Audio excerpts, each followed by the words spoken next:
Hi guys, welcome back to Two Worlds Collide podcast. On today's episode, we have Carlos Quaremba, Victor Harbour councillor, One Nation South Australian president, and now the lead candidate for the Legislative Council in 2026. Carlos has been loud on cost of living, energy prices, housing, and dismantling net zero. And he's definitely not one to back down from a fight. I hope you guys enjoy.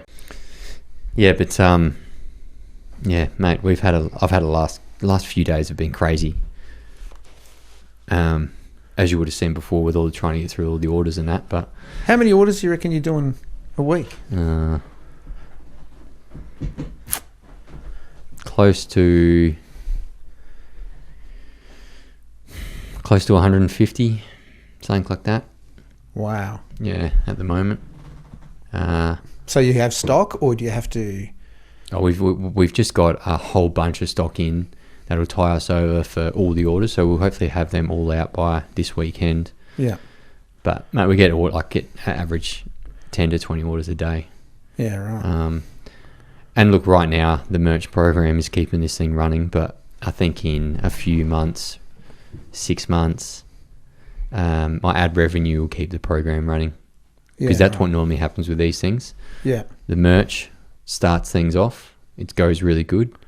And then the merch dies down, and as your platform gains a lot of momentum, both on Facebook and YouTube and Rumble, the ones that pay, the ad revenue generally takes over. Do you reckon that censorship stuff's going to kick in though, where you won't be able to generate? Or do you reckon they'll try and hit you? Yeah, it's already happened. Yeah, right. Yeah, so they took away my earnings on an episode with Dr. Ian Plimler. Oh, yeah, Plimer, yeah. Or Plimer. Yeah. So they took away my ad revenue earning on that. So that's one way that they silently suppress people, because they say, well, next time you talk up against that, and I don't want to say that. The next time you talk up against that, we'll take your earnings away from you. So don't talk about that again on your podcast. Because you're using the word, so you almost have to come up with another word for it or something. Well, speak in tongues or something. Yeah, but Alex Antic said it perfectly a few weeks ago. The right are self-censoring out of fear of being silenced and censored. And when you get to my level, when you start to make money off what you're doing, it now becomes the feeding source for my family. Oh yeah. And I'm just so thankful that my Patreon program and my merch program is unreal. Yeah. If I didn't have those two programs, I would probably have to go out and I would have to get sponsors for this podcast, and I would have to put a whole bunch of ads in all my stuff. And when you do that, you get controlled, because those people come out and be like, yeah, you can say that, but you can't say this. Yeah. So I'm going to pull my sponsorship if you say that. That's why every single time someone has come at me to try and put ads in this podcast, and even if they have aligned a certain bit with me, I've always went, sorry, no, I'm not going to have that money. I would rather build what I'm building off your own blood, sweat and tears. No control from anybody else. So that's why the Patreon program's so good, because I have a $5, and $20 subscription. I have people sign up to it every single day, and they don't get anything extra out of what I do. They just pay me because they like my voice. And this is like those guys out there. Thank you so much for joining up to my Patreon program, because it makes me, or it just gives me the free time to be able to do what I need to do without having to work another job or something like that. So this is my job now. I guess people can see it as almost like a Netflix subscription, right? You're paying for entertainment, you're paying for, but it's probably more than that. It's you're paying someone to say the things that you're thinking, but you just don't have the platform, which is partly, I think, what some politicians are. It's like, I've been speaking to a lot of people when I've been travelling around the state and listening a lot to all the problems that are going on. And one thing that I want to do moving forward is make sure that these people get a platform, get an opportunity to speak. You may not agree with what they have to say, but at the same time, give them the opportunity to talk and then debate them, and the best debate will win. But silencing them or making them sound like they don't appear is the worst thing we can do. We start shutting people down. I think it was Charlie Kirk said, when the words stop, the violence start. It's don't like want that. It's like exactly, and it's like exactly what is happening over in New South Wales at the moment with the NSN went out and they lobbied, or they stood in front of the Parliament House and held up a sign saying, "Let's stop Jewish lobbying," and then the New South Wales government is coming out trying to silence their speech, and then at the same time they're deporting one of the guys back to South Africa. Yeah. Yet they still let Afghan immigrants run around and sexually assault 15-year-olds. I saw that. And those avoid getting kicked out of the country. But the problem with the New South Wales government, they don't realise, the more you try to suppress these guys, the bigger they get. Of course. Do you know the one way that they can beat them? How?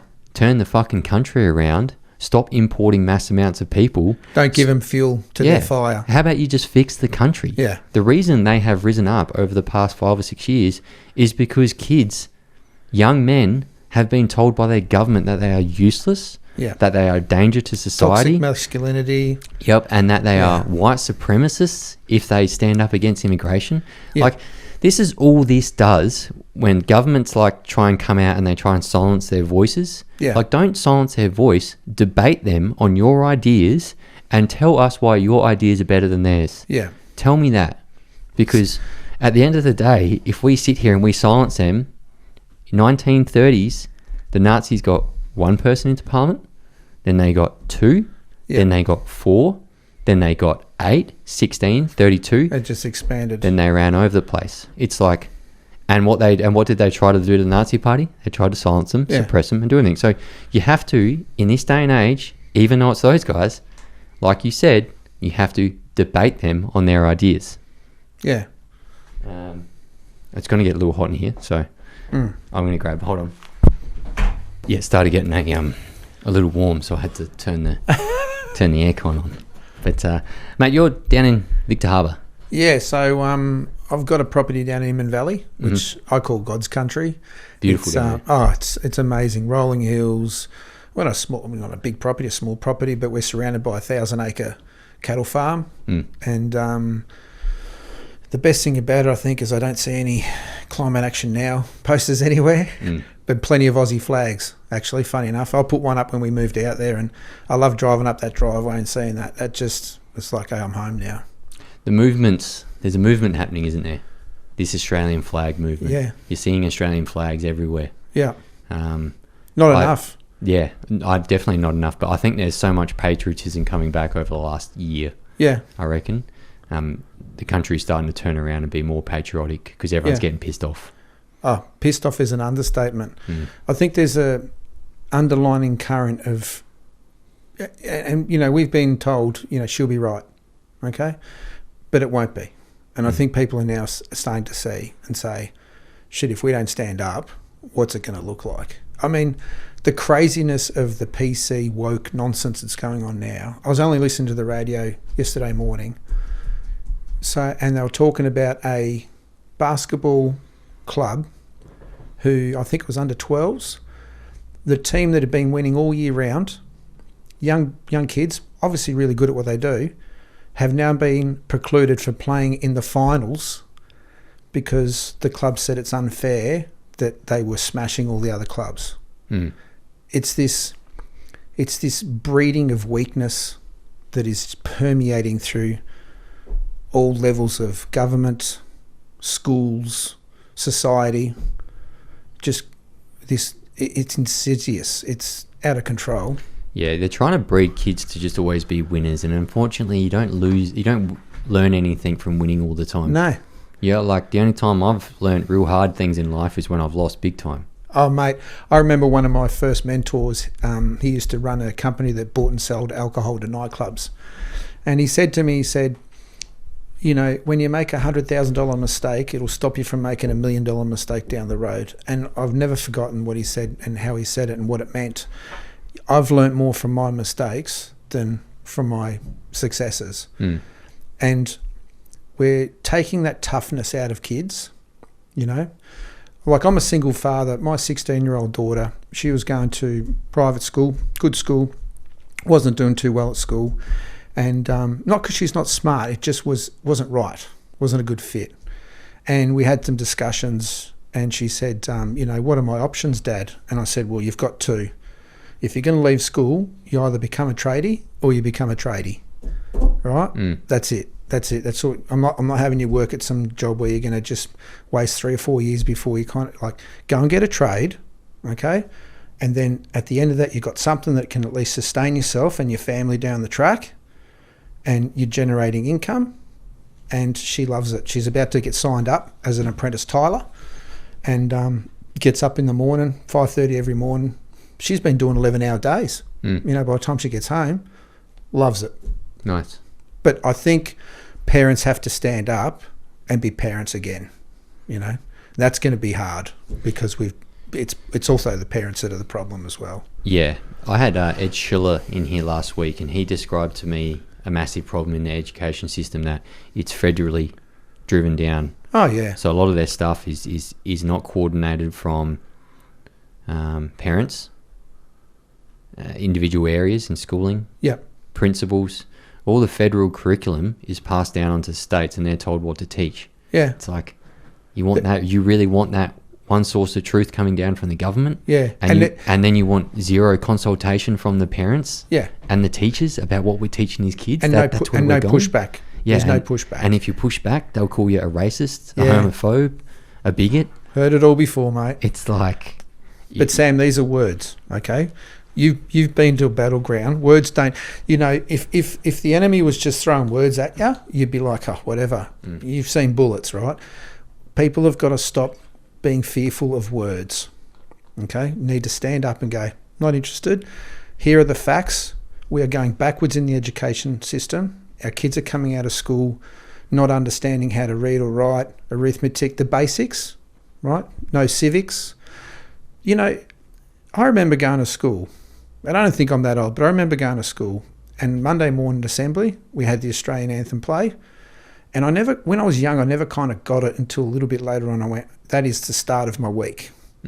This is the country that I'm in, and that's gone. I want to bring that back. That sense of unity under one flag, one culture. I'm an immigrant, right? My parents, they came here from Argentina back in 1977. South America. Yeah.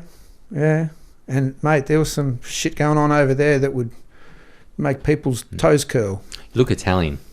Yeah, well, descended from Italian, but Argentinian, right? Yep. So fiery blood, very loud when I talk, and a lot of people get put off by that, and that's cool. But I'm not going to change. I'm 50, mate. This dog ain't changing his tricks, right? But I've gotten to this point from mistakes and from being around people long enough to know that you've got to have your wits around you, because if you don't, people will take advantage of you. And this is what I'm seeing, and it's part of the reason I'm doing what I'm doing, obviously running with the party, is I see voters are getting taken advantage of, but because we're allowing it to happen, right? I've heard so many times, I go to a speaking event and, people yell out, oh, politicians are all clowns. That might be so, but who provides the circus? Every election, blue, red. Like if you went to a restaurant and the meal was shit, and you went to another restaurant and the meal was shit, would you go back to the first restaurant where the meal was shit, or would you look something different? It's just this, You only have to look at who are the donors are for the two big parties to realise there is no voting. It doesn't matter. They're both going to have mass immigration. Did you hear the other day there was Ben Fordham came out with, this is going to really... get people back on the coalition side. 100,000? 100,000, yeah. They're going to drop immigration by 100,000. Yeah. So this year we're about to take in 550,000. Yeah. The largest intake on record. Yeah. And you're going to drop that to 450,000. Yeah. And that's going to turn everyone back to the coalition and be like, awesome. Because that 450,000 will be the third highest ever intake on record. I know. And that's what they're going to go back to. I think when you had Malcolm on, I think he called them two cheeks of the same arsehole. When I hear that, I think of this country, and I think you've discussed this before, managed decline. Oh, yeah, we're in it. Yeah. This is what Jim Chalmers is doing perfectly. Yeah. And so I use analogies because it's a lot easier for me to get things across to people that don't understand politics. And by no stretch of the imagination am I a politician, but I understand the basics of what goes on. We are on the Titanic, okay? Labor is full steam ahead into the iceberg. They're saying there is no iceberg, it doesn't exist. And the best the Liberal Party can do is move everybody to the back of the boat, right? I'm sitting here, guys, we've got to get out of here. We've got to move and go in a different direction, because these two are going to run this country into the ground. And you saw, I think, the minute that a Liberal/Conservative gets up, what do? Just get rid of them. It's happening. It happened in Victoria with Batten. It's happened in, they're looking at doing it in New South Wales. I've seen that, a spill in New South Wales coming up. Yeah. All seems a bit coordinated, doesn't it? Seems a bit coordinated. And I've spoken to, because obviously we're gaining a lot of members, and a lot of members are coming from the Liberal Party. And there's a lot of that are still, and I've got good friends with the Liberal Party, right, that are true conservatives. I'm like, guys, at what point do you just go, we're done, we're out of here? Because they don't listen to you when you vote in your councils and all the other stuff that you do. They take their own policies. Rank and file members here in South Australia said they want out of net zero. So what's Tasia do? Yesterday I heard him on the radio. Nah, we're full steam ahead. Weak. Insipid. The issue with the Liberals, there's a whole bunch of teal and green plants called moderates. Yeah. And those moderates have been placed in there since Turnbull, and they have destroyed the Liberal Party and turned it into a radical left party. Yeah.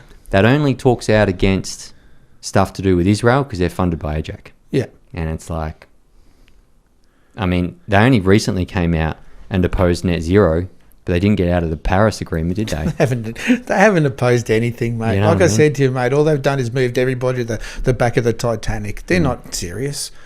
If you are serious, you get out of, I'll tell you now, you get out of Paris, you get out of the UN, any connections to the WEF, any of those other three-letter agencies that do not give a rat's ass about Australia, right? You've said this so many times, Australia and Australian first. The hardest thing is going to be to convince people that is the best thing for them, because unfortunately a lot of voters still don't get it. I heard a very interesting thing the other day where I read an article about Jacinta Allen came out and said, I have my new laws that I want to bring in, adult time for adult crime. Yeah. And I read an article saying the treaty process that they just signed is now going to contest with the government about the adult crime for adult time. Of course. Guess who the treaty was organised by? The UN. Yeah. So the UN have got their sticky fingers into governments now on a third layer of government. Yeah. The treaty process is called the UN DRIP. Yeah. It was organised by the UN, and the UN now own a third-party layer government within the Victorian government. Yeah. Like, you want to know why they got that UN treaty process in? Why? So the UN could have part of the government, because they could run part of the government. And they're the ones that are opposed the adult time for adult crime laws. Yeah. That Jacinta Allen wants to bring in. Yeah. So she's talking about something she's not going to be able to get across the line, right? Because of the treaty process. Correct. Because it's run by the UN. And the UN have got their fingers in a lot of pies. I think they're going to take, Murray Watt, they were going to take the government to court or something over new gas fields that we're trying to generate, and they're going to put in a thing to say, no, you can't happen. I think it's one of the first times this actually happened. But we still have politicians and people on the right, still thinking that they can be part of the UN, and, we need a seat at the table because we'll be able to vote, we'll be able to... You're out. It's cooked. Get out. They are not Australia first. No. They are Australia last. Yeah. And I will fight up to defend that now these days. Yeah. I always said to myself, my days in war are over. But the more I do this, the more I realise our politicians don't work for us. No. The system needs to be broken down, reconstructed and rebuilt brick by brick. And you know who aren't doing them for us? The Labor and the Liberal Party. I can guarantee you that right now. No. And this is what I keep telling everyone. Like, it's an us versus them mentality. And if the people have the movement, political parties, they can jump on board with that movement. Correct. It has to be us versus them. Yeah. And them at the moment is Labor and Liberal. And unfortunately, at least with Labor, you know what they stand for. Oh, shit, yeah.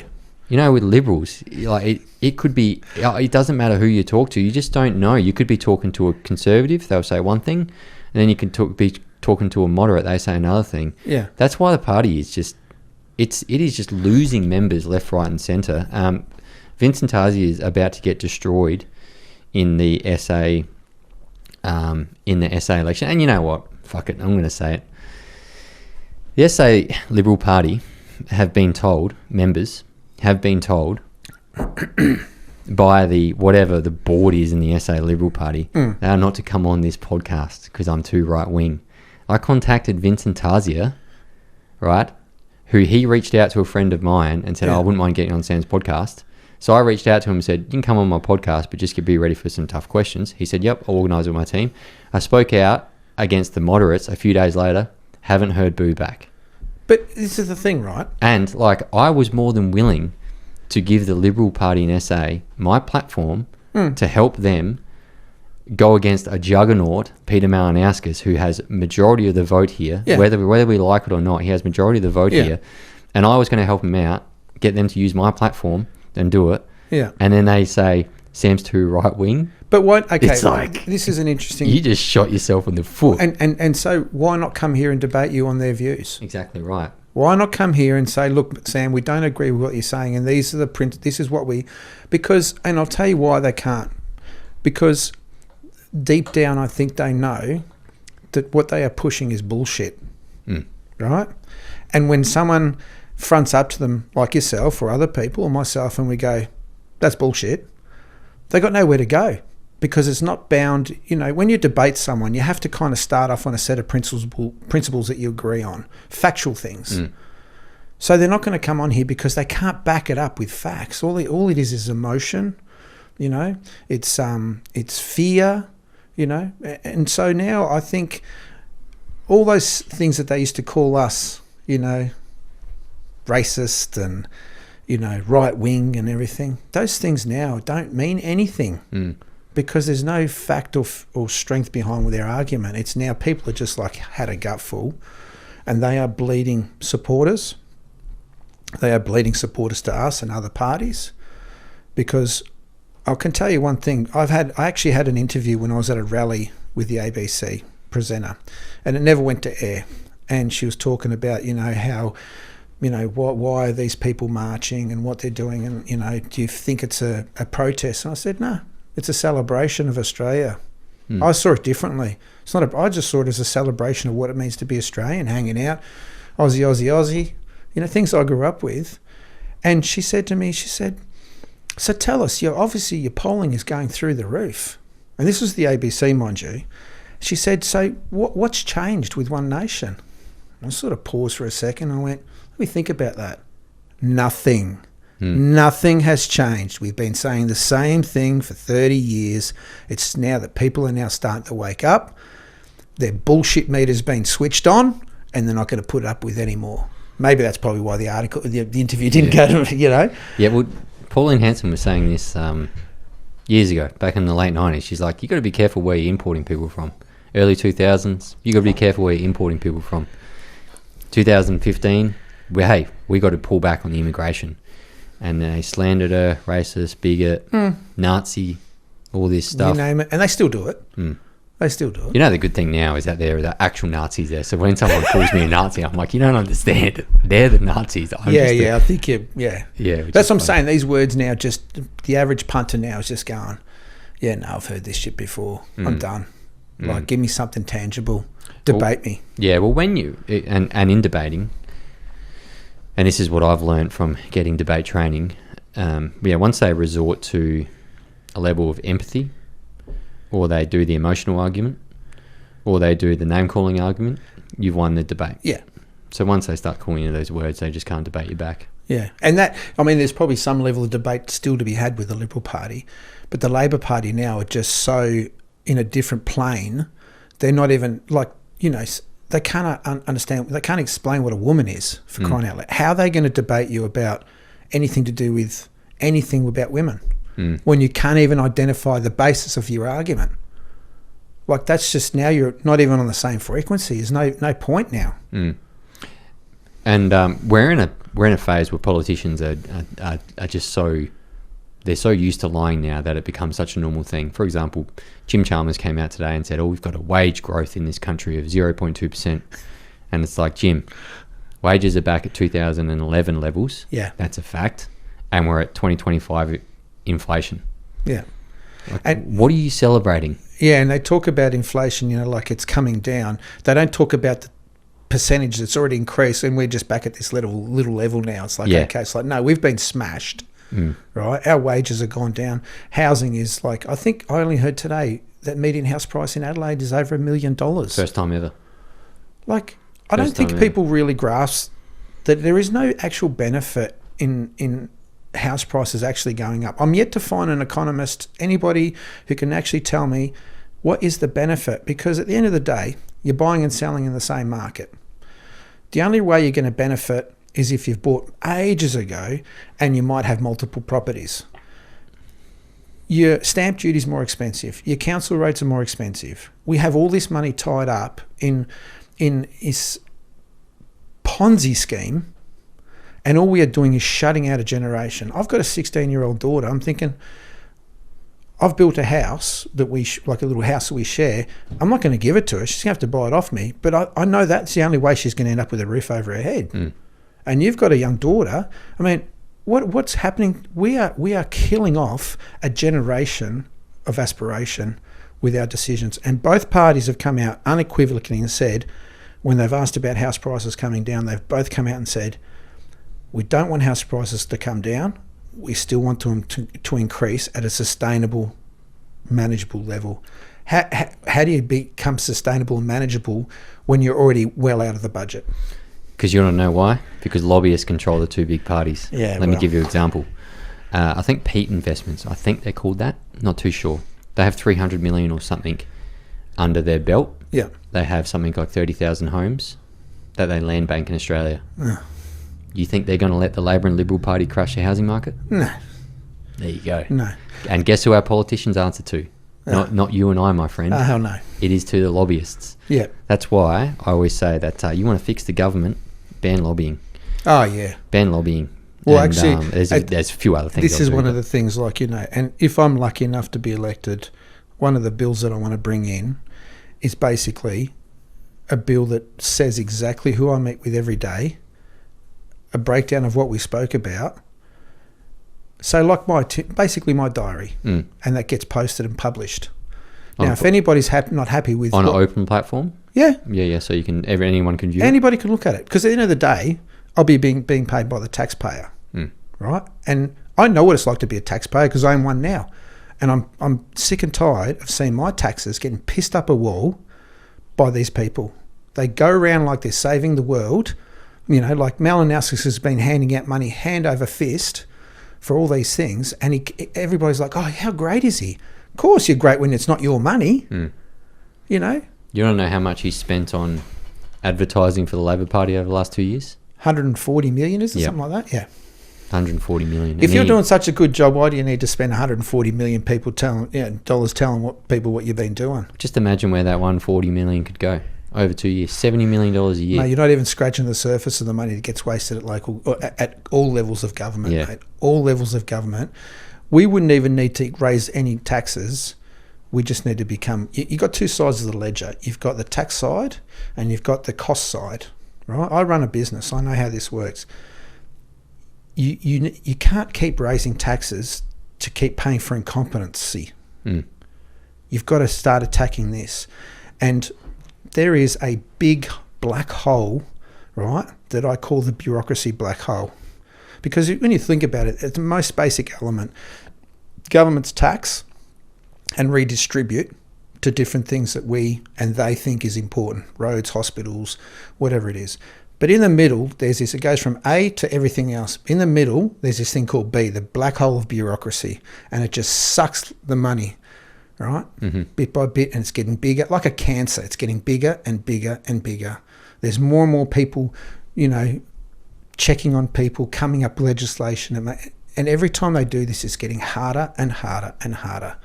We need to unwind that. And no government has the balls to do that, because I don't know if you know, these people we elect to run the state, they're not really running shit. It's the people behind that, and they've been there for generations. Explain that to me. So you've got all the bureaucrats. So when you see Malinowskis talking, you see a whole bunch of people behind him and they're all nodding their head.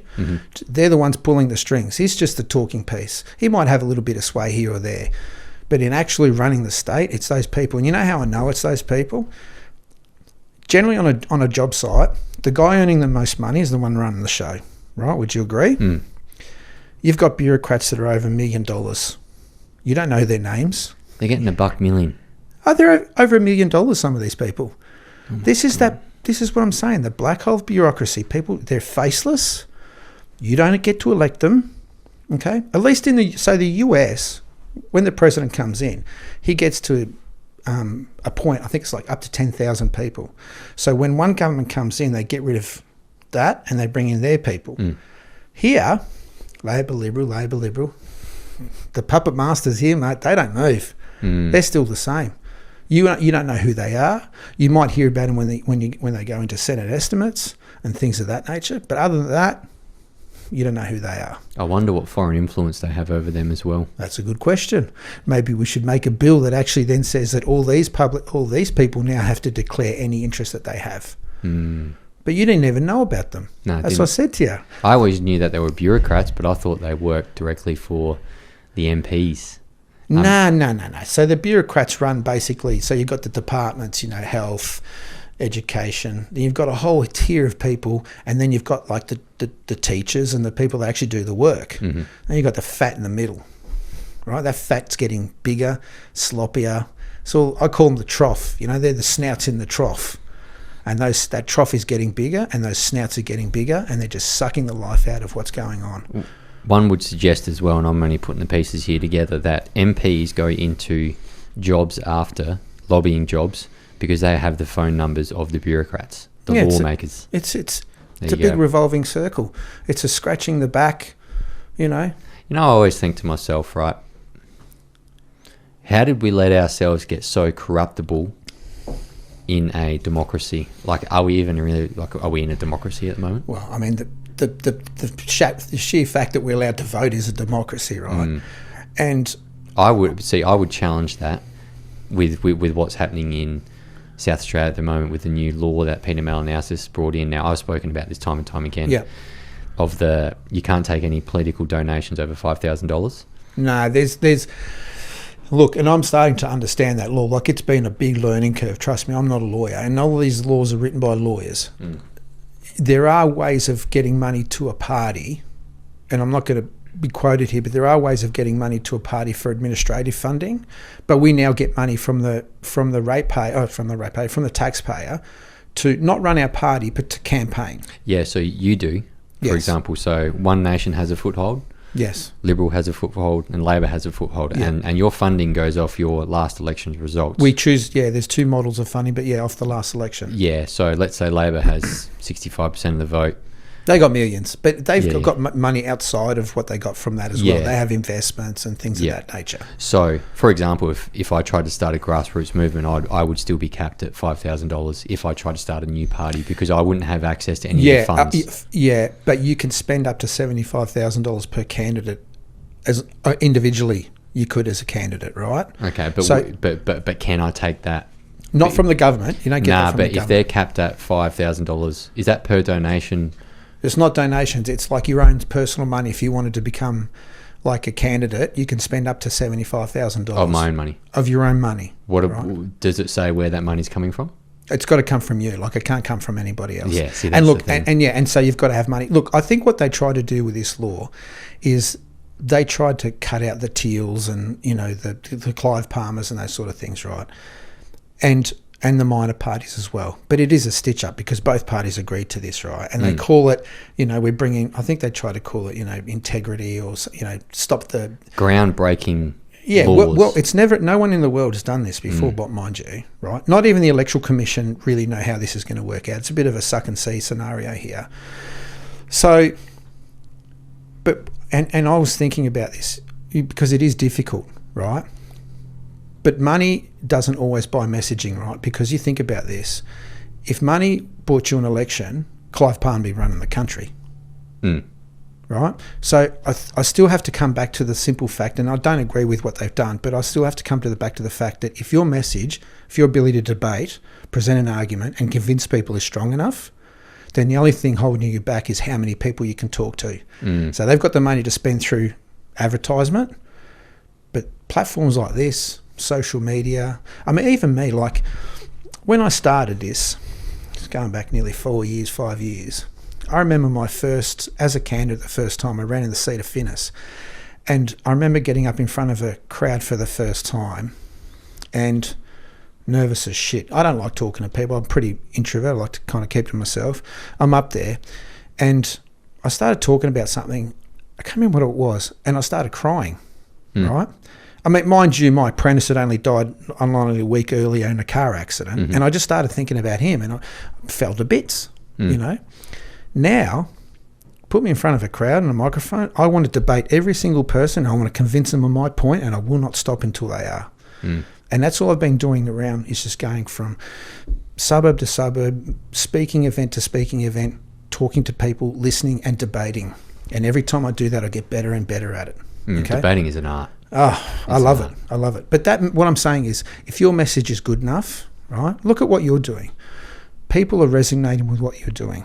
And you started off with 2 microphones and an idea. They can't stop that.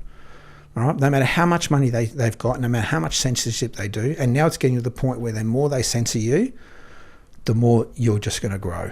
Yeah, the more they do campaigns against me, and it happens all the time now, the bigger things get. Yeah.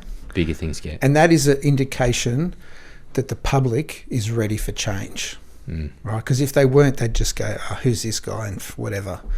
But that is an indication of change, because you are saying something, people are engaging, and they're getting drawn to it.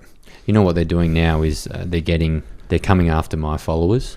So whenever my followers reshare my stuff on Facebook or Instagram, they get shadow banned or taken off Instagram for a week now. Yeah, this happened. I've had a whole bunch of people message me about this, saying I've just came back from a 3-day Facebook in jail time or Instagram time for people sharing my stuff. So they can't come after me because I will weaponize it against them. Of course. But they can come after my followers. So like that's what's happening now. I've reshared a couple of your things. And look, I'm not a massive social media person. I think I've just started up a page as for the party, as me, and I think I've got like 40 or 9 or 50 followers, right? Most of them are friends, so I don't have to worry about shadow banned. You'll get a few after I collaborate with you on Sunday night.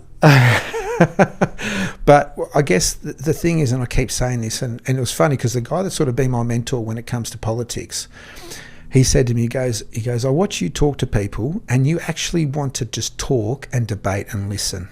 And he said, if there was some way we could do that for 1 million people in South Australia, you'd be running the state. I said, well, let's work on that. Let's work on that, because I'll debate anybody about anything. I would love to moderate a debate between you and Peter Malinauskas about the state of South Australia. I didn't come close, but I was actually at a country cabinet meeting. So the government would go around the country areas and speak to people in the community, telling them how good they are and everything. And I was the last person to ask a question. And my question was, because obviously a local council, my question was to him I said, listen, we've just had to have a vote to take away someone's home because they hadn't paid rates. They had been delinquent. I said to him, can you please just change the law so the councils don't have that opportunity to do that? And he sort of looked at me and he's like, well, you're asking me to do something you've already voted on. And I said, yeah, I am. I'm pleading with you as a human being, take this away from councils. Don't give them that mechanism to do that. Then you won't have to worry about the outcome. You guys make the laws. Well, and I knew all his advisors up the back there sending him text messages of what to say, right? And I just looked at him and said, please, just do it. Silence. Just, next question. Who was that? Malinauskas. He's, I would love to have him on this podcast and debate him. I reached out to him when I was smaller, not too long ago. But I would reach out to him again, but I just know that he knows it's too much risk. Oh, no Because way. he's got nothing to lose. Well, your room's too small. You wouldn't be able to hold all the advisors in here, mate. Yeah, that's right. That's right. But there's too much risk for him because he's smashing in the polls. Like, why does he need to come out and expose himself to that risk of coming on my podcast and me picking him to bits? Let me tell you what's going to bring him undone. And it's not going to be the Liberal Party because they're useless. His own party is going to bring him undone because the left side of the Labor Party are running the country, right? He came out, this is early in the piece, I think, about nuclear energy when that got brought up. And he said, I'd be interested in looking at that, You know that why? could be Because good. South Australia has the greatest biggest uranium deposits, right? deposits So in the he's world. thinking, there's a buck to be made here. Fucking right there is. There's a big buck There's a free buck to be made There's as a big well. buck to be made here. The very next day, the Prime Minister was asked about what do you think of your minister in South Australia? Oh, no, that's not going to happen. No. And so there, at that point, he could have turned around and said, well, I respectfully disagree with the Prime Minister. I'm going to put South Australia first. But he didn't. Nope. Because South Australia has the greatest uranium deposits. 100%. You want to know where the US gets its uranium from and rearms their nuclear arsenal? Yeah. They do that with South Australia's uranium. Yep. Not many But people know that, but they do. Go check the contracts. Go Google or Grok or ChatGDP the silent contracts of where our uranium is deposited out of, and where do they go to? I know. They go to the US, and they say it's not for nuclear power, but guess what happens? Once it goes into the US, we're not allowed to know what they do with it. You're not going to know. So we here allow our uranium to rearm the nuclear arsenal over in America, and we don't even tax it when it leaves our state, and it goes to their bombs. It's nuts. It's like it's nuts. And I've always that one blows my mind. Talking about resources, right? And I think about this, and I struggled, and no one's been able to answer me this, and you might be able to answer this. But how is it we have a country which is the landmass of the US, basically 1/11 the population? We've got more resources in this country than we could ever hope to have, ever, right? And yet we have the most expensive power. Our standard of living is falling. We can't get into hospitals. Housing is a shit show. Schools are falling down. I don't know about you, but I'm starting to think that the government doesn't really like us. Yeah, we've been economically mismanaged since 2005, even earlier. So let's push that even further another step. How has that happened? Because of lobbyists. They want us addicted to debt. Who buys our debt? Yeah. Who buys our debt? BlackRock, our super. Yeah. Who controls the country? Yeah. You think it's our boy pulling the strings? No, but even okay, so I understand what you're saying, and I don't disagree with you 100%. But how has that happened, right? Because we're in a democracy, we have elections. Foreign offshore bank accounts connected to politicians. Yeah, but the vote. Oh, the votes. The vote. Yeah. The voter. Why is the voter so apathetic? Right? And I was speaking to one of my candidates. Because we've been fed garbage through the news for years and years. That's how they... Partly, yeah, 100%. And then they indoctrinate our kids in schools. Yep. And there's been a lot of... They like to give us an option at the polling booth. Yeah. There's no option. No, it's the same thing. That's why the two-party system is the way it is, right? And for a while there, we used to sort of try and keep the Liberal Party honest. And there's been a change in One Nation to say, you're done. We're done with you. You're not interested in actually being in opposition. We are now going to step into that position. And that's why people now have gone. The last federal election, we released policies early, budgeted policies, common sense policies, and people went, shit, there's another option. The biggest thing now is the media, because they're in on it as well. 100% now. They are, they do not want this whole thing to change because it's all about control. If we only have to deal with two parties, we know who the masters are. We just play the tune and everything's all good. They own the licenses. Who has majority control share in the media companies? And there we go again. And around and around we go. And then who has like a control share in our debt? Yeah. It's the same people. I can't, and I understand everything you're saying, but I will not give up on trying to change that. And that's the attitude we need to have. Because if people give up, you know what's going to happen in 10, 15, 20 years? We're screwed. A revolution's going to happen. Oh, well, yeah, that's the other side of the equation, isn't it? You know what I mean? And like, hey, everyone's calling for it, but I don't know if you see dead bodies before. Trust me, I'd rather try and vote our way out of this. I would rather, yeah, exactly. Than have a civil war. And so I think that's important. That's why what you're doing, what other podcasters are doing, what other forms of social media, and just conversations with people. Like, I have conversations all the time. Every opportunity I get to talk about politics and where we're going and what the problems are and how we can fix them, right? Because this is the one thing I've noticed, right? So when I go out to these speaking events, this is generally what happens. I introduce myself. If I've got someone with me, one of the other candidates, have a bit of a chat about what's going on, what we plan to do, and then I kind of open it up to the floor, okay? And then what happens is the next 15, 20 minutes is just people absolutely going off. This is fucked, that's fucked, they're doing this, they're doing that. I said, right, okay, we got that out of our system. Everybody had their bit, right? How do we fix it? What are we going to do to fix it? Because I guarantee you, especially when you go to areas, regional areas or small communities, they know what the problems are. But sure as shit, they know what the answers are too. They just never get listened to. So I say this to my boys on the work site, come to me with a problem, come to me with a solution, and let's work on it, right? So I say, what is the solution? Well, we're going to do this. I said, great. Now what we need to do is work out how to fund it. What's it going to cost? Is it going to be long term? I said, it should be as simple as that, realistically. Like, being a politician, I think, should be one of the easiest jobs in the world, right? Because if you actually listen to the people, they'll tell you what they want. All you need to do is go, well, a variation of that is going to work, or not quite that, or, yep, that's a good idea. And then get the bureaucrats, remember those people, to implement. But it doesn't happen that way. It's the tail wagging the dog. And I've experienced that firsthand in local government. Let's talk about that, because I'm really interested. You've got a few bits of piece of paper in front of you. Yes. And I want you to highlight to the camera as well and hold it up. Right. So these are local government documents that you've received? No, so this is one of them is from the local council down at Alexandrina Council, so neighbouring council. Right, so I've got what they call the global sustainable goals, right? So this is the UN. Yeah, hold that a bit closer. Right there. Yeah. Okay, you can see. So that's the UN document. Then you've got the World Economic Forum document. Okay. Here's the kicker, Sam. This is the local council of Alexandrina. Where's that located? Right down in Victor Harbour. So next to Victor Harbour, it's got Goolwa, Strathalbyn.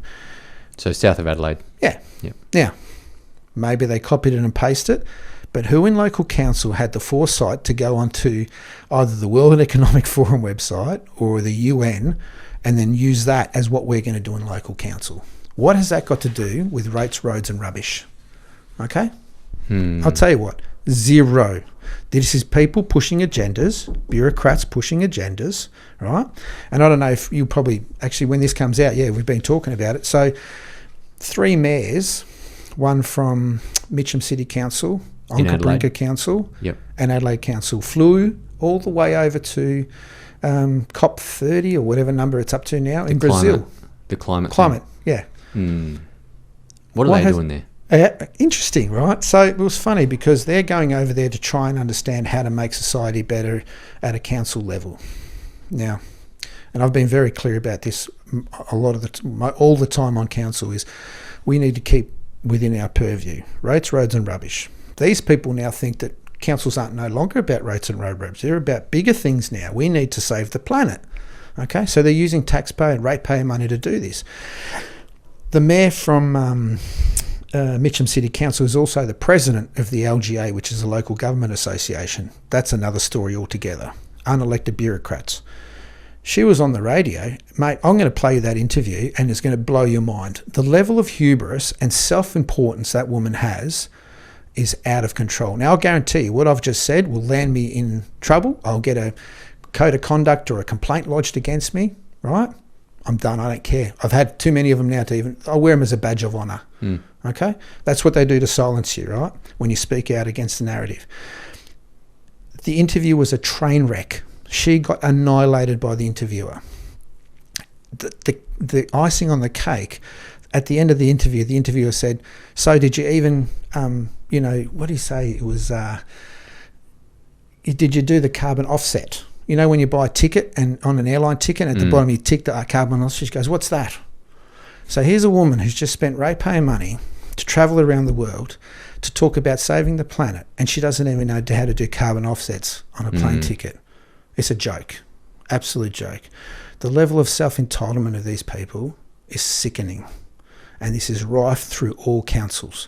They're all pushing agendas, got nothing to do with the ratepayer. Rates have gone through the roof in the last 10 years, all right? I mean, I've been looking into councils, and not my council, right? Even though my council has a lot to answer for, but a lot of councils. There's a couple of good ones out in the suburb, like out in the regional areas, but a lot of them are spending more than they make. Okay, and their idea is, well, sounds about right. We'll just pump the rates up. You know, I'm on the audit risk committee, which is it's a legislative requirement of local government that we have an independent, and I use the term lightly, independent body that oversees and gives advice to councils about managing funds, or audit and risk. We were talking about the latest budget. This is going back a little while, and they were talking, one of the independent members said, look, we need to talk about the sustainability of the increase in rates. Where people are struggling, right? We need to... One of the members said, well, if they can't afford their rates, maybe they should just sell out and move somewhere cheaper. Yeah? Wow. And I was sitting there, and I'm sitting, the steam's coming out my ears, and I said, how about we just cut back on our spending? How about we just do that? Oh, straight over the head. Because they don't see that. They don't care. This is what it costs to run council, and you got to pay up, mate. Cop it or piss off. So just going back to those documents, how does a World Economic Forum document, a UN document, how does that land into a local council meeting or whatever you had? This is a document. This is part of their... This is Alexandrina Council, and this would have been one of their many reports they have about 2040, their plan for 2040 or 2030 or whatever they do. I mean, councils have got that many plans. They sit there making plans about plans. It's incredible the amount of money that gets, let me think of the word, wasted at local government level would blow your mind. And you've got 68 councils with very little oversight. Most elected members wouldn't have that much experience when it comes to finances, and there are some good, don't get me wrong, some councils are good, with very little oversight. And then you've got the bureaucracy, which is the administrations. They all talk because they're all part of the LGA, right? So it all filters down. This would have probably all come from the LGA, this crap. Okay? Another bunch of unelected bureaucrats. Now, the LGA are meant to be a lobby group that lobby on behalf of local council. So if, as a member, I put up a motion and I say I want to lobby to state government, we put up a motion. If it gets voted on, it'll go to the LGA. They'll have their meeting, and then they'll decide whether that goes on to the state government. Why? They're not elected. I mean, they're made up of mayors and other... It's just one big gravy train. And the LGA is they've got the LGFA, which is the Local Government Finance Authority. That's who we borrow money from. And they've got the Mutual Liability Scheme, which is where we get our insurance from. It's all tied up. So how much do you think we could cut back on, let's say, like we've got, like I don't know how much, I think our government, costs to run like 30 or 40 billion a year, something like that. So you're saying this flows all the way down to local council? Yeah, all levels. Like how much could you cut the fat out of, let's say, just say a local council? If you get councils back to doing what their core business is, probably half. Half. Because it's not just the administration. Then you've got all the other snouts in the trough called the consultants. Right? So they will then get people in to give them advice and write a report. There's another 10, 20, 30, 40 grand. Report here, report there. The wastage is incredible. Councils are becoming stingy now as well. For example, 3 years ago, there is a tree out the front of my house, and it is on government land. Yeah. They trimmed the whole thing. Now they came out and said to me a few weeks ago that I got to pay for the trimming of the trees that fall over onto my land. Mm. And I wrote back saying, fuck you. It is on your land. Yeah. You do the trimming. Yeah. You won't let me cut down the one at the back of my house. Yeah. So fuck you. Yeah. You do the trimming. That's on your land. What happened from now to 3 years ago? Yeah. Why have you changed your tune? Because you're flat broke. Oh. And look, Adelaide City, because I think you're in I'm in Adelaide Hills Council. Adelaide Hills Council. I think they've put in a bike path here that costs you $1 million per kilometre. That's going to have to keep upgrading, right? Now, I think there's a bit of a battle on between Adelaide Hills Council and Campbelltown Council, because I think they want to swallow you up. Mm. I think the biggest thing is, Sam, people are not paying attention to the little things, and the little things are what are killing everybody every day. Local government, our rates are based on Valuer General's assessment of our property. Okay, now I've watched and I've looked at and I'll have to find the graph for you, but from 2011 to 2024, I think it was 2019, it was a pretty steady increase, plus or minus 5% in valuations. Mm-hmm. 21, it shot up 33%. Your rates are now based on those new valuations. Mm. I've looked and I cannot work out why there's been a massive growth in cost by the Valuer General from 2021 to 2022. Do you want me to tell you why? Go on. Do you know what the M2 money supply is? A little bit about it. So the M2 money supply is all the cash in the system, banks, the dollars that we have in our banks, all that, right? Credit, everything like that. Yeah. And you know how much they flooded into the market during COVID, since 2020 to 2022? It was billions, wasn't it? 60% of all Australian dollars in circulation, they put that into the market. Yeah, right. 1972, our Federal Reserve started, which is the Reserve Bank. Yeah. Right? So it took us 50 years to print almost $1 trillion. Yeah. We added 600 billion in 2 years. That's right, yeah. And what they did, it took us 50 years to add 1 trillion. So like, you want to see why that markup went up 30%? I'm surprised it only went up 30%. Yeah.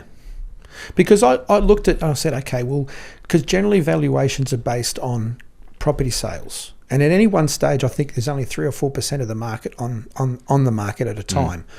So I thought, that's a small amount of houses that increased in price quite quickly in order for the Valuer General to then redo that. Yeah. And so I went, okay, well, that must mean an increase in demand. So I looked and I went, okay, what's the influx of people coming into the state?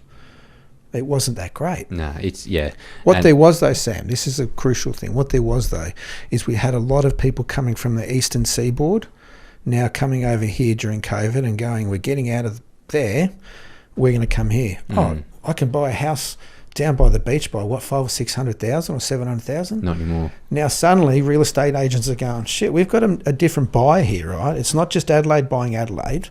We've got money. Let's just start jacking things up a little bit.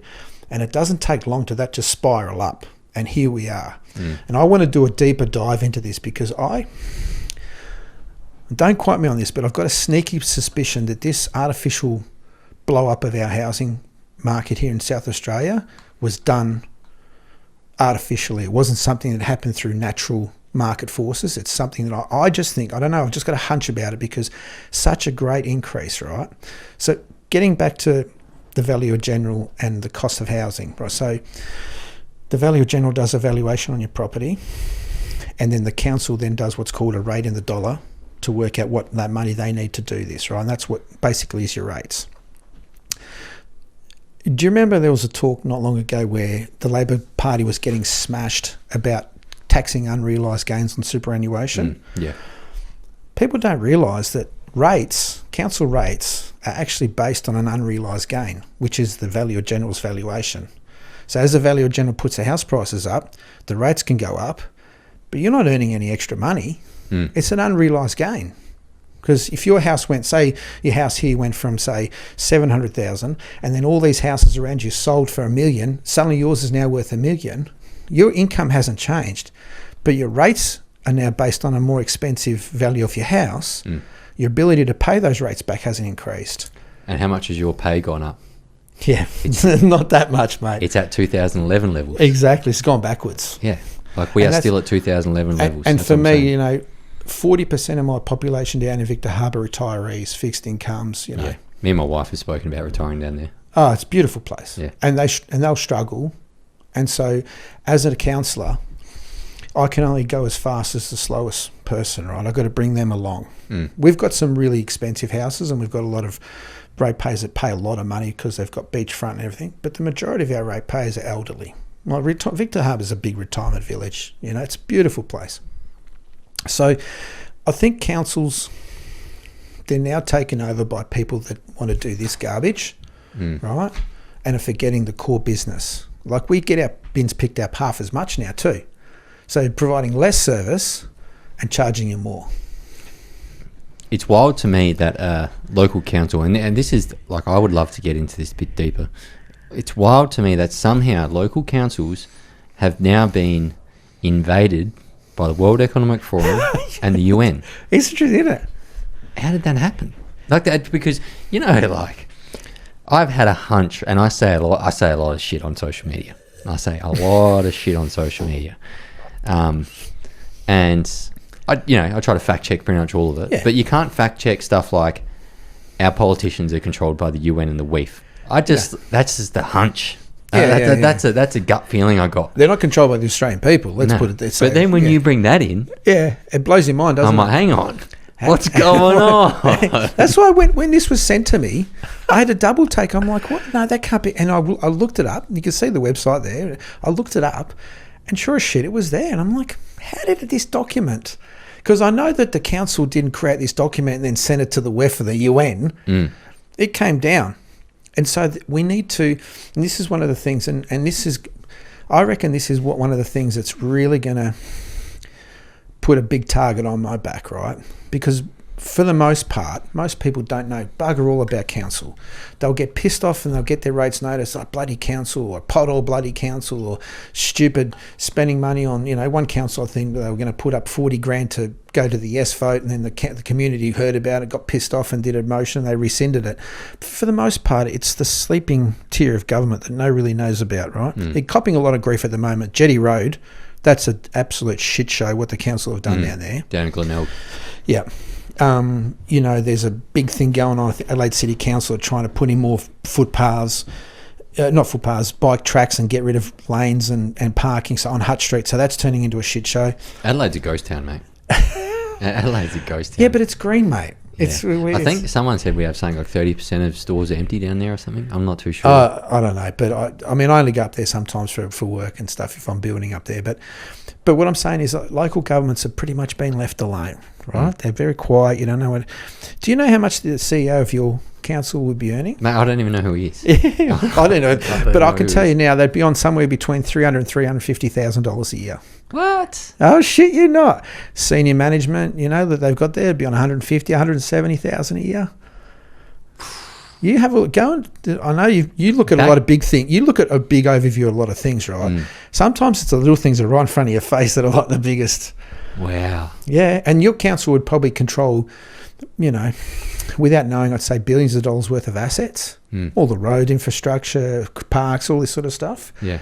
Big money. Wow. When you start looking into local, and I mean, for me, it's just what I do because it's council, right? I got onto council thinking I was going to be able to change the world. And you realise that it comes down to votes, okay? So in my council, I've got 9 members. So I need 5 to get a motion up and passed, okay? So, and I've put some pretty controversial, well, they're not controversial things. It's just normal things. Just normal things that I think we don't need to get in. And my biggest point is, what does this cost the ratepayer? What's the return on investment? And do we really need it? Right? Because councils this is another good one they'll do to you. So they'll go out to consultation with the community on a project they want to push. And they'll come back and they'll present the elected members and say, we consulted with the community and 70% said this is a good idea. So you're sitting there as an elected member and you go, 70% of the community, Victor Harbour's 16,500 ratepayers, that's a considerable amount of people. And then I started looking at the actual surveys that they got back and I'm thinking, well, they must be huge. I mean, that many, 70% of 16,000, thousands of people, right? And I go through and I'm looking, I'm going, hang on, 650 people replied. So that's probably on like 400 people, and we're spending 40 million on 400 people. out of 11,500 or 16,000 people. Huh? So I started asking questions out of interest. So now every time I get a survey back, I go, 70% of how many responded. And you'll find that people just aren't interested in local councils. They're just like, whatever, until they get their rates notice, and then they're like, what the, So one thing I try to tell people is don't complain about the rates notices when you get it. Have a look at what they're doing to get to that point. Because it's a 6-month period where you're talking about, what you're going to fund, what you're not going to fund. People can consult and have a say what goes on, but they wait till the last minute or once that notice is in, and that's like, we can't do anything. And look, 3 years I've been on council, I've never approved a budget, but 6 members have. Yeah. And if you approve, and this is what I've said to them every time you get a shitty budget that's in deficit, that's out blowing, going above what they need to be doing, and you sign off on it, that's the standard you are accepting. I won't accept it. I'm sorry. And I would rather just keep fighting and fighting and fighting until we get that, start trimming. Like you talk about, the government spending money. At what point does someone say, where's this debt going to be? Who's going to pay for all this? They'll keep doing it because they'll keep getting away with it. Because the minute people go and vote for that same government that just got us into the shit show, you are accepting that standard. Well, the exact same thing is, mate, is that we're not here because of Labor. Liberals were just as addicted to debt as Labor was. Labor's just with it now, and like Jim Chalmers is a little bitch, and Albo's a little beta male, and I love teeing off onto him, but like, and then they're not making it any better. They are printing billions, and they're doing the exact same thing that Liberal did, so they are fair game. Yeah. But both parties have got us into this mess, and I think if you want to fix government, the first thing you need to do is fix the money, is fix the debt, and fix our borrowing addicted society. And because we're living on a buy now, pay later system. That's the key, right? Fix the voter. I've said this so many times. If you change the mindset of the person that gives the bureaucrat the power, that changes, right? Because my council, we've got 3 people that speak up. If I had 2 more on council, none of this nonsense, we would just shut it down until eventually we got something that resembled. And if the CEO couldn't provide, we'd find someone else. But they move these people in local government, and government is around. They move them, like you said. They're a bureaucrat one day, they're a parliamentarian, they're a staffer. Then it's just a revolving circle of shit. Yeah. But the voter has a part to play. So that's one of the biggest things I think that's very important. If you're going to be able to do anything, is educate people to understand. Because I was speaking to one of my candidates last night, and he said it so beautifully. He said, our right to vote, we take it as a right? But in actual fact, it's a responsibility. Not to go there and get your sausage and put your name on a ballot or tick or even draw a dick on a page. Don't do that, because last time he did it, he got elected. But, it's a responsibility, because that right to vote has been given to us from centuries ago, where people have shed and lost blood and fought for us to have that. We're not a dictatorship. We are a democracy. The very least you can do is take a day, half a day, look at who you're voting for, look at the candidates, look at the policies, and make a judged decision, right? And then think about, right, when I do that, is that going to benefit just me, my family, my state, my country? Have some responsibility about what goes. The voter has a lot to play in this as well. And I understand media put shit in our brains and teach the kids this, that, and the rest of it. But we do have free will, right? There's a level of ownership that has to be, and I'll be the first to admit, voted Labor, voted Liberal when I was younger. I didn't know. Now I know how the game works. I know the rules. I know what I need to do to change it. I take ownership of my vote. There's definitely people waking up to the system now. There's so many people, especially young men. My platform specifically talks to 18 to 35-year-old. That's my biggest demographic, males. Probably a lot of tradies, I guess. Yeah, but just average young kids, which is brilliant. That's the sort of target audience I want. And I have a lot of messages now being like, man, I didn't realise that, voting this system. It's Yeah. actually flawed. You have to actually, if you want change, you've got to vote outside the system. And I'm showing that now through like lobbying, debt, Yeah. all this stuff. It doesn't matter who's in, you just get the same type of Yeah. shit coming down to you. So voting outside the system needs to happen and needs to occur at the next election.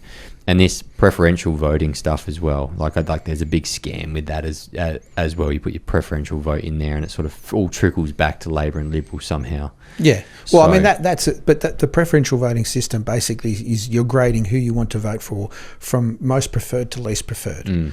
And as the votes come down, obviously they get distributed till there's the highest person, right? So once again, it's a system. If people knew how the system worked and use it to their advantage. But no one knows. But so now we go back to, don't blame the system, blame the people that are using it. It's like saying, you know, I've heard people say, oh, we've banned V8s for young kids, right? Okay. Why not teach kids how to drive safely in a V8? Or why not teach kids, right? So we're to just ban, okay? I'll say this and I hear it all the time when it comes to elections. It's like, oh, this party made this preference and this party made this preference. Guys, it is a suggestion, right? If you went into a restaurant and you sat down and you looked at the menu and you had a good study of it and went, oh, I'm going to have this, this, this. And the waiter came over and said, no, have this. Would you take it? Or would you go, actually, no, so you did your research, you know what you want, and you follow what you've said. So whether someone puts someone in front of your hand, in your face, right when you're going there, that shouldn't be you'll get out of jail, right? You should look at it and go, actually, no. Actually, even better, before you get to the voting booth, how about you know who you're voting for? Because I can tell you, I think it's something stupid like 30 or 40% of people that go to vote don't even know who they're going to vote for. At the last election, I had no idea, who my local... Who your local member was. No idea. Yeah. No idea. But you could have found that out. Right, you could have found that out. You could have done something, and you now you're awake. You know, I know you're now. looking at all this stuff. But you're looking at a bigger picture, right? You're looking at a bigger scale. And yes, these people in these electorates are all just part of a machine. So people have to take ownership of what they're doing. Right? You want the right to vote. The responsibility is you do it properly, right? Don't sit there, and I hear this so many times too. Oh, nothing's going to change. You're right. Nothing will change if nothing changes, and the change starts with you. That's hard because it's taking ownership. Liberal. Well, I'll agree with you there every day of the week, and that's why I'm doing what I'm doing. You know, I could be doing a million other things other than what I'm doing now. And I can tell you now, my partner, she has a list as long as this table of things that she wanted me to do. But for me, there's 3 reasons I do what I do, and every day I get up. I do this for my family.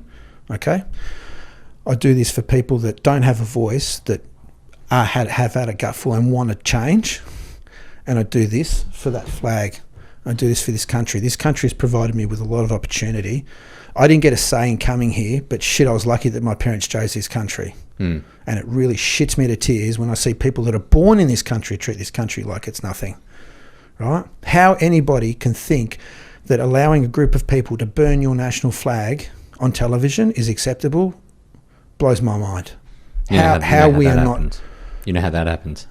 Or you just put in self-hatred in school programs to say that the land's not yours and the land that you're on is stolen. Of course. So no wonder when self-hatred. someone... Yeah. And then you self-hatred. take away their ability to ever own a piece of that with a house. You take away that, you tell them that they're, you know, like you said, stolen land. You just keep smashing them with this stuff.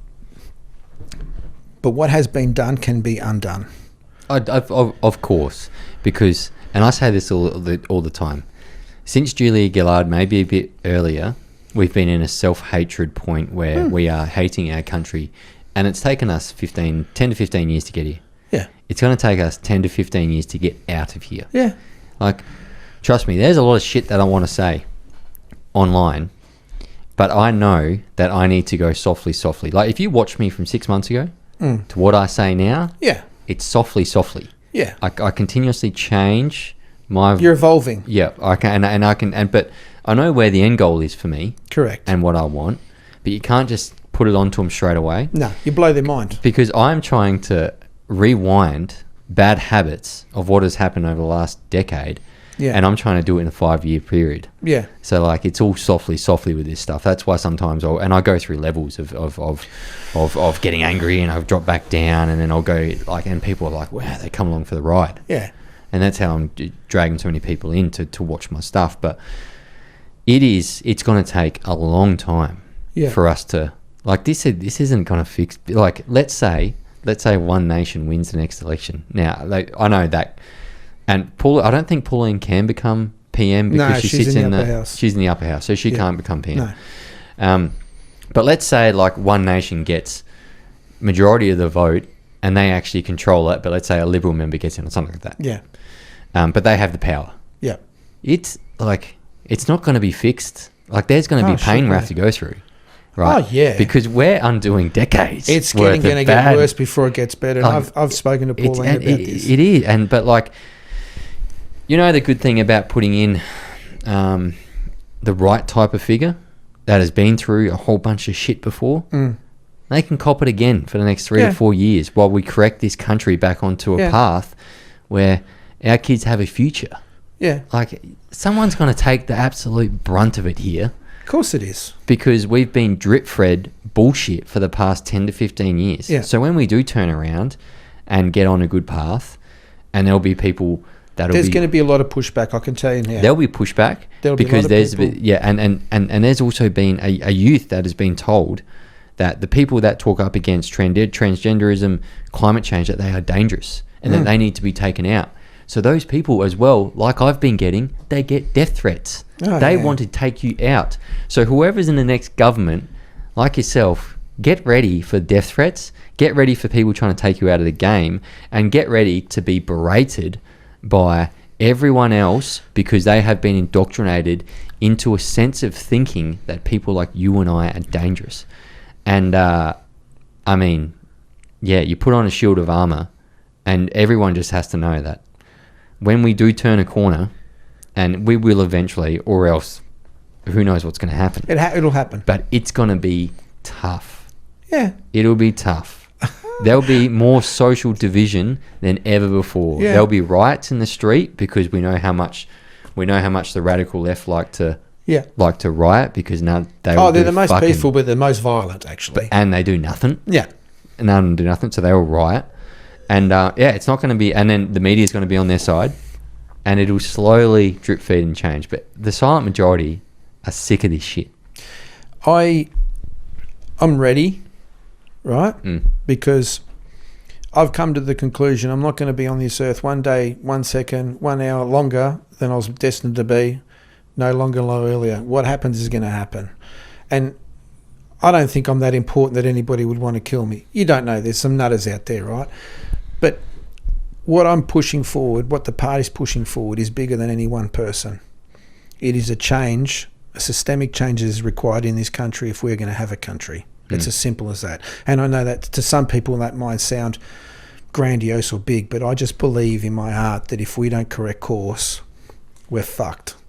I can't make it any clearer, right? We are now at a point where there will be anger in generations. And I was actually listening to a reporter talking about something. It was really interesting. He was saying that if we continue going down this path, we will end up like, you know, that guy in New York, the new mayor, the socialist communist Manani, whatever his name is. We're going to end up with one of them here because there's going to be so much anger that they will go to anything, and that's exactly what they want. Right? That's exactly what the left want. The left, they love victimhood, okay? And I can tell you, I've had things happen in my past. I should be right at the top of being a victim, and I've chosen every day to get up and go, that's not going to define who I am and my life. I am going to do this, and I don't care how hard it is, how much pain I go through, because at the end of the day, I know that when I'm ready to go, I can honestly say I did my best, and I left nothing on the table. So that they want to go down this way, I want to go down this way, and whatever they throw at me, I don't care. I've got big shoulders. I've copped it all. Council, everything. I've copped it all the time. It's words. Don't care. Bring it on. You know what I think is going to happen, especially with like One Nation candidates and stuff like that, because you guys speak out against the WEF, the WHO, the UN. Oh shit, yeah. There'll be things coming down from them. But, I look forward to it. Yeah, it is what but it is. Give me a debate. Give me a debate any day. Okay, violence, I can hold my own. I'm a pretty big boy. I've been around the bush. Give me a debate and let's see where we go. Let's talk. So, and we'll just end with a bit of discussion Sure. about the South Australian election coming up. When is that? End of March, I think 3rd week of March. Next year. Yep. So very close. Very close. So Peter Malinowskis is destroying Vincent Tarzia in the polls. Yes. Do you think he is destroying Vincent Tarzia in the polls because people are moving to One Nation from the Liberal Party? Look, our numbers are just increasing at a rate of knots. In South Australia? Across the country. But in South Australia, where I think our increase has almost been on par with Queensland, which is kind of like our home base sort of thing. It's where we're biggest. We had a situation where we had a sitting member of parliament, okay? And would have been probably 7 months ago now, 6 months ago, she left, all right? We're not going to get into that because it's pointless. I don't want to spend any time on it. I look forward. What happened in the past has happened in the past. I can't change that. And we came out and we had nothing, right? We had no voice. We had nothing. And I sat down and I said, well, what can I do here? Can I just throw it all in or do I go, nah? I just made the choice, no. And since then, our growth has been insane. We're looking to run 47 candidates. That's one in every seat. In South Australia? In South Australia. Wow. I want to see where I want to give the ability for a One Nation supporter, even in the most lefty of suburbs, to say, I'm here, and put that vote next to that candidate. Okay? That's not easy to get that, right? To get those candidates. Well, seeming no other political party wants to come on this podcast, there is an open invitation if you want your candidates to come on. Yeah. And I don't have anyone on that week. Yeah. You're more than welcome to come on and use my platform. And I'm not saying... I would love for you to organise a debate, right? I'd love for you to organise a debate with the candidates and see who rocks. With the upper house candidates or whoever's going to be presenting or who is the leader of the party, so to speak, or the spokesman for that party, and let's debate. Yeah. Let's do it. Yeah, I would like that. I'd love it. But in saying that, with One Nation members, I would have Greenies on here. I would have Teal members on here. They just got to be ready to answer questions and to talk with me. I would have Labor members on here. I would have Liberal members on here. And I would have One Nation members on here. Yeah. And I would have any independent that want to come in as well. So because you're kind of like, you want to see the best come up. You want to see the cream rise. I just want to see, I want to have discussions, but two, I also just want to give people a voice to be able to tell me why they're the best candidate. Yeah. If someone came in here and they were a Green candidate and they convinced me, blue and blue, that that they were the best candidate, and even if I picked a bunch of holes in them, debated them, and they beat me, I'd be like, yeah, fair enough. I might think about that. Yeah. But no, look, if you ever want people on there, then that's good. But so you're going to run 47 candidates in all districts? I want to run 47 candidates. Wow. I want to run 47 candidates, and then I'm going to run candidates at the local government elections. That's where I started, right? I went from state government, from running in state election, and then I got, and it was funny because the guy, my mentor, he said to me, because I was sort of floating the idea of local government, and he said to me, he goes, don't waste your time. It is seriously a waste of time. And I went, I've got a lot of supporters. I just come off a state election. A lot of people that helped me get my numbers. I think I got like 4.7% of the vote. It was like nothing. What? That's 4.7% of the vote. No, but that's just in my district of Finnis, right? Mate, 4.7 is better than zero. Oh, of course it is. I got it, but it was, and I was like, and I remember on election. Especially in a Labor and Liberal dominated. Oh, well, there was mainly a Liberal dominated area, right? The sitting members Liberal. It was very conservative. But no one knew me from a borough soap. You know what's going to be interesting? Go. The next election. Oh yeah. With how much Liberals have died. Oh look, I have no doubt that our numbers are just on polling, right? And I take polling with a grain of salt, right? I'm still going to go out there, and my candidates are going to go out there and work every day. Okay.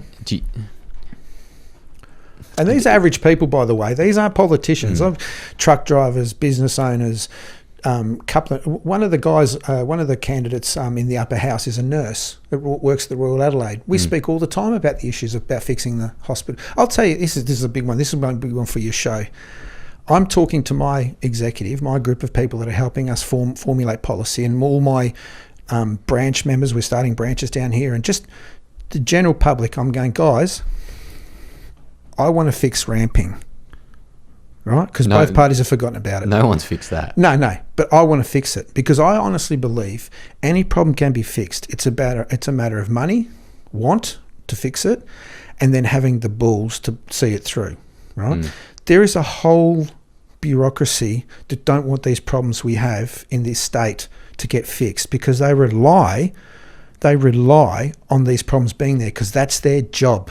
They just drag it out. I'll tell you one lady I spoke to, Lisa Maloney. She's a massive advocate for child protection, for foster care and kingship. 20 years this lady's been fighting to get changes made. Has the suggestions and solutions to fix these problems. Do you think they would listen to her? These are kids that no one wants to look after. People have put their hand up and said, you know what, I'm going to take someone I don't know, bring them into my house and be a parent and help raise them. We should be throwing rose petals at these people, and yet they get treated like absolute shit. So it's people like that I'm speaking to that I want to elevate and go, right, show me the problem, show me the solution. Now let me help you implement it, and then we move on to the next problem. And that's how we fix the state, one problem at a time, and we call out those that don't want to fix it. We go after them, cut them out, get rid of them, out, and then we move on to the next problem. There's not a problem in this state that can't be fixed if you really want to fix it. That's the God's honest truth. Especially with our natural resources. I mean, I'm not even talking about touching in or taxing anymore. It's about redistribution or putting money into the things that they were talking about spending $1 billion or $2 billion on this new COP thing that I think we only found out today it fell on its ass. But $2 billion, that's another hospital. How many schools? Shit, how many houses would that be for people that don't have a roof over their head? All right? It's about deciding what you spend the money on. So that's a whole lot of advertising for the Malinowski government. Mate, 140 million. How much could you do with 140 million? And it's going to be really, really interesting because South Australia's next election coming up is the first election Australia-wide since the federal election. So it's going to be, and South Australia is a very, very Labor-leaning state. We're lefties down here, and look, I sort of hate the fact that we're lefties, but I wouldn't say we're left, right? Because Malinowski and a lot of his people in his party are from the right side, but they don't control the country, right? This is what I'm saying to you. Like, as much as he is meant to be servient to the people of South Australia, push come to shove, the directive come from elbow, he would tail between his legs. He wouldn't push back. Yeah, he had Bowen walking down here 2 months ago, giving him a tour of all our wind and solar farms, and I'm like, bro, give him a tour of our uranium deposits. No, nuclear. You believe in zero emissions. Don't look at nuclear. I mean, our policy is very simple when it comes to power. Coal-fired power station back up in Port Augusta because we know it works. Yeah. We're not going to reinvent the wheel. Yeah, and then the gas plant on the Torrens Island B, that got shut down a few months ago, or it's going to be shut down in a few months? I can't understand how people can't put two and two together. Highest concentration of renewables, most expensive power. And Bowen, don't get me started on Bowen. I think someone said to me, they said, Bowen, if that guy took a shit before an exam and he'd lower his IQ so much he'd fail, right? And I thought that was a really funny way to say it. But when I see him up there talking, the guy, it has now become a cult. They believe this stuff like it's a religion, and to speak out against it is heresy. Yeah, Bowen's come out and said that he wants to put Australia on an irreversible green path. Yeah. That's his goal. You know what he does as well? He gets billions of dollars worth of subsidies. You know he hands them subsidies out? Yeah. Julia Gillard. Yeah. HMC. Yeah, because she had money in it. Didn't she tie something up in green energy or something, and then she just sold it on? Yeah. So she's got a firm called HMC. It's a green investment firm. She has bought out a whole bunch of property and didn't have any funding for it. Yeah. Nothing, right? Got the contract. Yeah. Chris Bowen used to be one of her workers, gave her billions of dollars in subsidies. Yeah. She then flipped that project 2 weeks later Yeah. off the back of his subsidies. How is that she not made a conflict millions. of interest? She made How is that millions not a conflict of interest? because lobbying is legal in this. Lobbying and theft and rort is legal in the government. But we, and when I say we, the voter, put up with it. Yeah, that's right. Right? So we need to, but we need to vote our way differently out of this. We have to. There's no two ways about it. And South Australia is going to be the guinea pig in the next voting to see how much independence or one nation pushes up. I'll tell you one thing, right? So you look at the UK, you follow what's going on over there. So you've got the Reform Party, who have never been in government. Never. They've just come out of nowhere, never been in government, led by Nigel Farage. Their vote count or their polling is so high. And I remember a commentator saying this. He said, what that says is that people are so angry with the existing system that they are ready to throw it up in the air and give it to a group of people that have never run the country because they would go, that is such a shit show, we're going to go with that. Well, but, the good thing is they're outside the system. Yeah. Like I was reading an article, if they put Labor and Liberal together over there, Reform would still win. It'd still win. It'd still win. And I'm hoping, because no one seems to be doing like a reform movement and this is a problem with the right. There's so many parties in the right. The left has got it sorted. The Teals, the Greens, the Labor. The right has got like 50,000 parties. Yeah, no, there's a lot of parties on the left as well. Your Fusion, Animal Justice, Cannabis Party. Like there is a lot. The thing is with the preferential voting system, they are very coordinated. Their preferences generally all stay on that left side of the ledger, like 85%. Whereas on the right, because by nature we're individualistic, we don't like that communist collective thing. We want to be our own people and our own movement. So our votes spray everywhere. And I'll tell you now, and I'll tell you off air, but there's a few parties where you'll be very surprised when you look at the preferences and where they go after, and you think, oh shit, that's a right party for sure. And then their preferences all veer left. Now, that could be the how to vote card that people might be following, or that could just be the voter, or that could be a message sent out to do that this way. I don't know. But I like to look at numbers because numbers don't lie generally, right? So that is something that I look at and say, why is the flow of votes going this way versus going that way? Where you would think 85%, no, it could be as low as 50%. That's what's killing us, right? That is what's killing us. And while we're increasing, the Liberal Party's coming down, I think... this is my prediction in the future, and I could be wrong. We could sit back in 10 years, have a beer and laugh about this. My prediction is that governments or the politics is going to just split down the line on left and right. There's going to be some key issues that will define which way you go.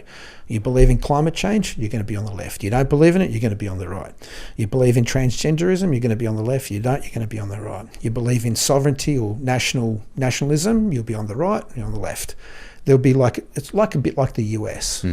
Well, that's where I think it's going to go. Yeah, this is starting to happen now. Yeah. Because people are starting, like me, people are starting to call out the moderates in the Liberal Party who are left-leaning green and teal plant. So everyone now is starting to wake up to the system of the Liberal Party is compromised.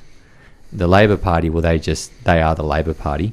But if you're voting on the right, doesn't mean that the candidate that you're voting for, they probably believe in climate change. They probably believe in net zero. They probably believe there's 1,000 different genders. Yeah. Like Susan Ley believed in the gender pay gap, believed in net zero, believed in gender quotas. Well, they brought it in climate change. Yeah, they brought it in. But like even when she did her first speech, she came out and said all of that, and I'm like, what? Who is this lady?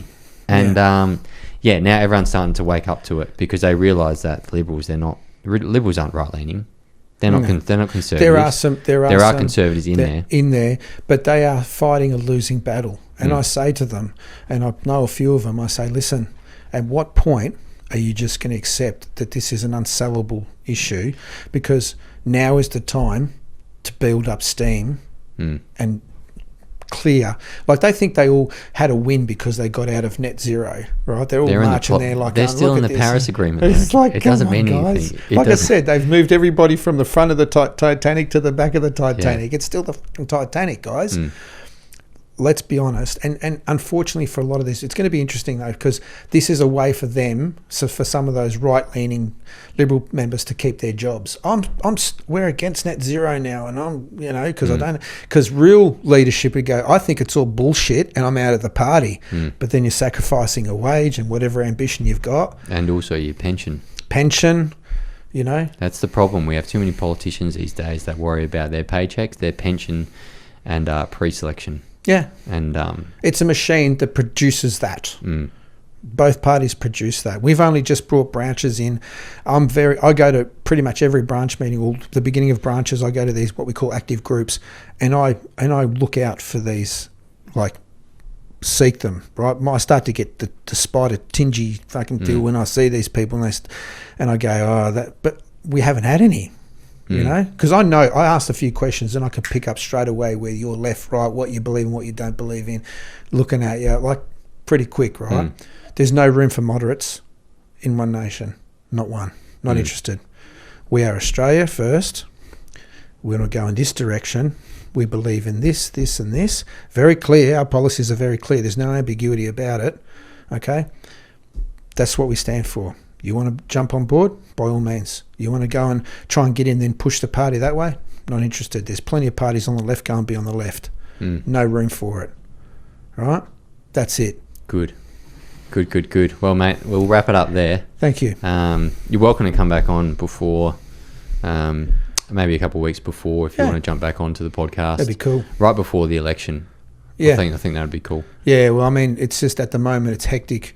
Luckily, I'm actually going up to Canberra next week. A mate of mine's actually been sort of sworn in and doing his maiden speech, and I'm going to go up there and sort of brief the party where we're at with how things are going here. And I mean, the party's just blowing up now everywhere.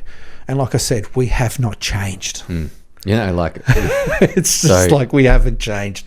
Pauline's fighting a court case with Faruqi at the moment. Pakistan-born immigrant. That's the one. Words. Yeah. Words. Like, really, that's what's going to offend you? I told her to go the fuck back to Pakistan in real when she said, you white people. It's funny. She can say, you white people, but when Pauline Hanson tells her to go back to Pakistan, you better watch out. Yeah. I mean, Jesus. The colour of your skin gets you somewhere these days, doesn't it? It's nonsense. Yeah. It's nonsense. And this is this world that needs to be broken down. Yeah, mate, I'm looking forward to having you back on. And looking forward to having Pauline on as well. I'll do my best. I'll see you next week. Yeah, that'd be cool. I'll have a chat to her. Yeah, tell her I say good I think she's coming down in January for an event we're having here. I'll keep you abreast of that one. It's going to be good. I think it's going to be the Adelaide Raceway. Last time we did it last year was like 5,000 people. Good old Aussie day, V8s. Yeah. Just good, wholesome fun. Happy to come out as well. Yeah, if you be awesome. Yeah, if you want to get me out there. But mate, thanks for coming on, and good luck with the next few months. And I'm looking forward to seeing what's happening with One Nation in South Australia. Thanks very much. You're welcome. Cheers. Thanks for tuning in to Two Worlds Collide podcast. If you want to support what I'm doing, you can grab some merch or jump on my Patreon program. Both links are in the description. Until next week, take care, guys.